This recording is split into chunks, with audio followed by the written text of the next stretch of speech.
da terra toda face renovai. Caríssimos irmãos e irmãs, paz e alegria no Senhor ressuscitado, assunto ao céu, que chegando lá envia sobre nós a graça do Espírito. Celebramos hoje a solenidade da vinda do Espírito, a solenidade de Pentecostes. Esse Espírito que inunda o lugar onde os discípulos estão e que ele possa inundar a sua casa e levar a paz de Deus ao seu coração e a toda a sua família. A primeira leitura de hoje é o relato do Pentecostes. Livro de Atos, capítulo 2, versículos de 1 a 11. A segunda leitura é tirado e a primeira leitura tem o belíssimo Salmo 103 como salmo responsorial. Enviai o vosso Espírito, Senhor, e da terra toda a face renovai. A segunda leitura é tirada do capítulo 12 da primeira carta aos Coríntios. É uma seleção de versículos dentro desse capítulo 12 que fala dos dons do Espírito que constituem o corpo. E o evangelho é o evangelho de João o evangelho do dia da Páscoa, o dia que o ressuscitado, na noite da Páscoa, aparece aos discípulos. Aparece e envia sobre eles o Espírito Santo. João, capítulo 20, verso 19 a 23.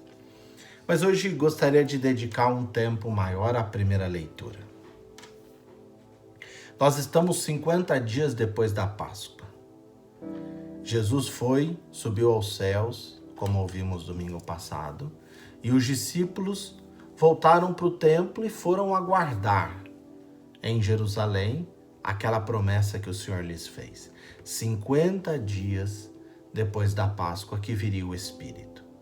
9 dias após a ascensão do Senhor, eles estão reunidos lá, em Jerusalém, no cenáculo, numa pequena sala. Geralmente essas salas ficavam no andar acima das casas, eram as salas utilizadas para a celebração da Páscoa. Geralmente grandes salas abertas, toda aberta, em que os judeus usavam para celebrarem a Páscoa. E reunidos ali com a Virgem Maria, reunido com outras mulheres, vários dos discípulos, dos apóstolos. E naquele momento rezam, e essa presença materna de Maria que os ensina a acolher a graça de Deus. Os discípulos estão dispostos. Lucas narra uma perspectiva interessante, né? Os discípulos não têm medo, eles aguardam a vinda do Senhor, aguardam a promessa que o Senhor lhes fez. Eu vou subir, mas enviarei sobre vós o Espírito Santo. Permanecei aqui reunidos. E eles permanecem firmes e confiantes nesse Senhor. Esse é o primeiro convite para nós. Talvez você possa me dizer que nunca fez uma experiência profunda de Deus, que mudou e transformou a sua vida, que fez realmente você descobrir a beleza e a grandiosidade desse Deus. Mas isso não nos faz desistir, isso nos faz sim insistir, continuar clamando, continuar suplicando. Vinde, Senhor, vinde pela poderosa intercessão do Imaculado Coração de Maria.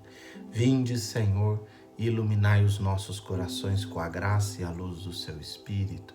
Vinde e que essa graça me faça aprofundar cada vez mais nesse grande encontro com o Senhor. E os discípulos lá estão reunidos. E no momento acontece um grande evento, uma grande teofania, né? Na sala se enche de um forte barulho e aparecem línguas de fogo.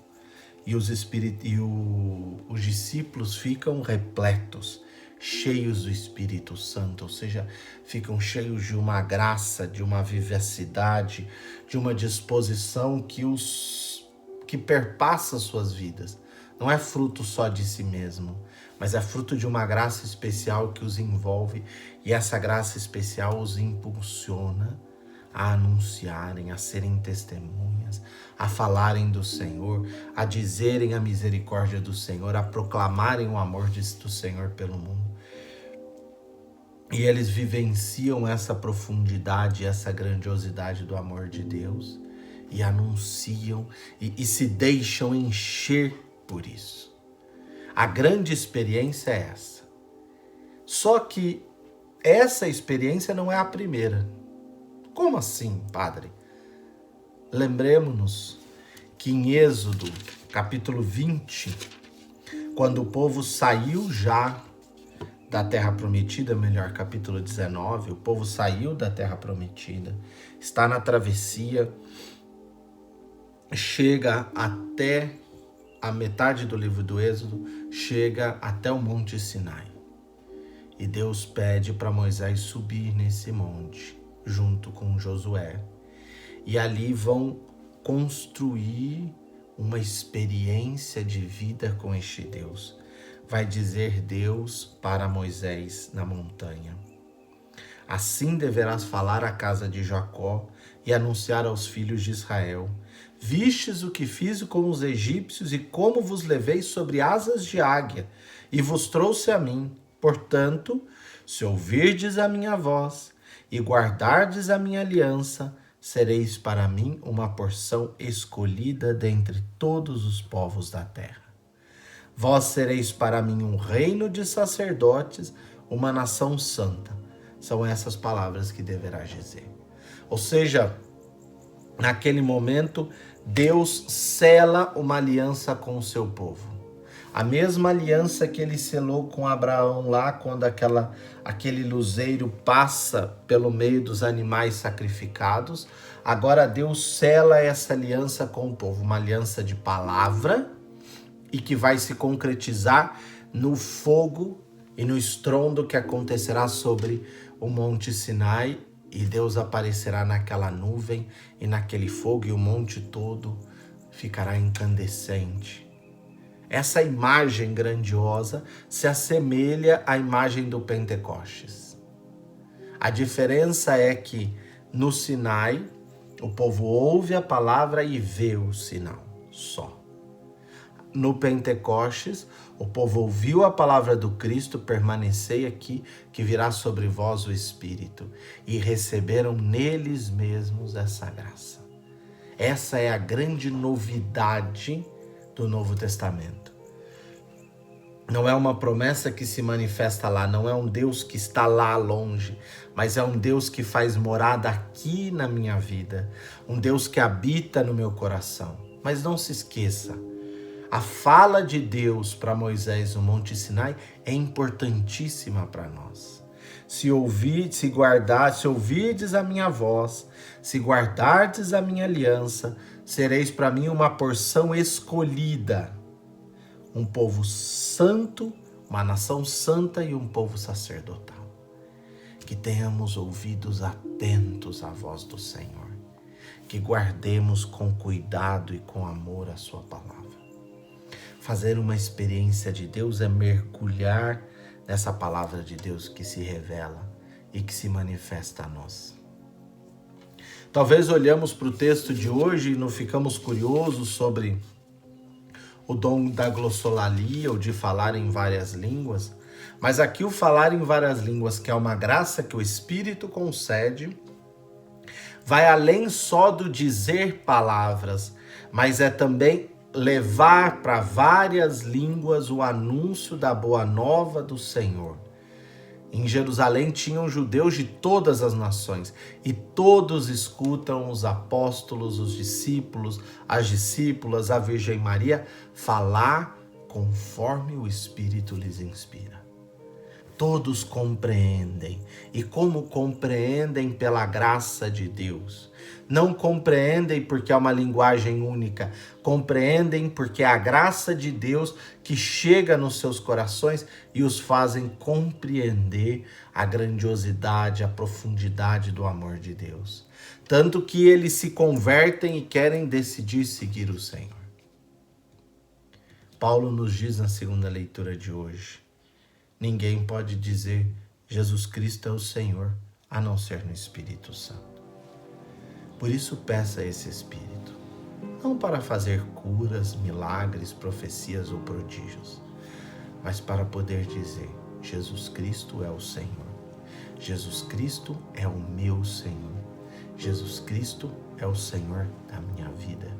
Por isso eu guardo a sua palavra, eu guardo a aliança que eu fiz com ele, e eu me torno essa nação santa, esse povo que pertence ao Senhor. Não pertence por causa de um cabresto, ou de uma imposição, de uma coleira, pertence porque é um povo que se volta com generosidade, com amor, com gratidão para este Deus. E este Deus envolve esse povo na experiência da misericórdia.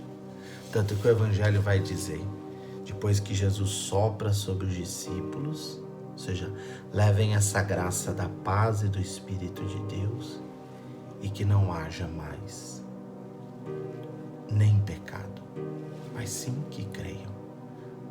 Todos os pecados que vocês perdoarem serão perdoados, os que não perdoarem serão retidos. Ou seja, todos aqueles que se disporem a mudar de vida, a buscar uma vida nova, não é só perdoar isso ou isso ou isso, mas aqueles que se dispõem à conversão, a seguir o Cristo com decisão, a guardar a sua palavra, a viver essa aliança, a se tornar esse povo santo. Esse povo está envolvido pela misericórdia de Deus. Vai ter erros, sim, mas esses erros não suplantarão a decisão por seguir o Senhor. Por quê? Porque estarão repletos do Espírito. O Senhor reinará sobre eles e fará deles homens novos, mulheres novas, cheias de uma nova graça e de uma nova força. Que possamos hoje pedir ao Senhor essa graça. Venha, Espírito Santo, renove no meu coração e na minha vida a confiança de seguir o Senhor, de decidir por abrir os ouvidos e o coração à sua palavra, por guardar essa palavra com amor, por me reconhecer como membro deste povo sacerdotal e assim ser cada vez mais um sinal da grandiosidade e do amor de Deus no mundo. Vinde, Espírito Santo, vinde sobre cada um de nós. Transforma os nossos corações e as nossas vidas pela sua graça. Que Deus te abençoe e te guarde, meu irmão, minha irmã, e abra o seu coração para acolher neste dia a graça e a força do Espírito Santo. Que Deus te abençoe e te guarde, o Pai, Filho e Espírito Santo. Amém. Deus te abençoe e guarde.